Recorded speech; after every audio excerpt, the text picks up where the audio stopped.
ఈ మధ్య అరుణాచలంలో స్కామ్లు ఎక్కువ అవుతున్నాయని వింటున్నాము. కానీ నేనైతే లైవ్ లో 3 స్కామ్స్ చూసాను. అందులో థర్డ్ స్కామ్ అయితే అరుణాచలంకి వెళ్ళిన వాళ్ళలో 50% మెంబర్స్ కి అయితే జరిగిండొచ్చు. ఇందులో 2 స్కామ్లు అయితే గుడి ముందే జరుగుతాయి. ఇందులో ఫస్ట్ స్కామ్ ఏంటంటే రాజగోపురం ముందే కొంతమంది ఉంటారు మామ. వాళ్ళు మనల్ని సడన్ గా ఆపేసి ఇక్కడ పూర్ పీపుల్ కి అన్నదానం చేయాలి అని అడుగుతారు. ఫుడ్ కూడా వాళ్ళతోనే రెడీగా ప్యాకెట్ లో ప్యాక్ చేసి ఉంటుంది. ఫస్ట్ టైం వచ్చిన వాళ్ళు తెలియక నిజమేమో అనుకొని దానికి యాక్సెప్ట్ చేస్తారు. తర్వాత తెలుస్తుంది ఆ ఫుడ్ ఇచ్చిన వాళ్ళు తీసుకున్న వాళ్ళు అంతా వాళ్ళ బ్యాచ్ అని. ఇది నా ముందే జరిగింది. ఒక ఫ్యామిలీ అలానే ఇచ్చింది. మళ్ళీ తర్వాత వాళ్ళు వెళ్ళాక ఆ బెగ్గర్స్ వచ్చి మళ్ళీ వాళ్ళకే రిటర్న్ ఇచ్చారు. వేరే వాళ్ళని ట్రై చేస్తున్నారు. ఇంకా రెండో స్కామ్ వచ్చి క్యూ లైన్ దగ్గరే స్టార్ట్ అవుతుంది. కొంతమంది టెంపుల్ లోనే వర్క్ చేసే వాళ్ళు ఉంటారు. వాళ్ళు క్యూ లైన్ దగ్గరకు వచ్చి దర్శనం చేపిస్తాము 500 అని అమౌంట్ చెప్తారు.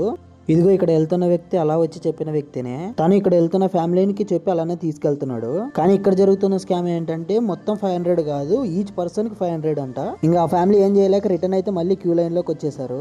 ఇంక ఇప్పుడైతే థర్డ్ స్కామ్ గురించి మాట్లాడాలంటే ఇది రూముల దగ్గర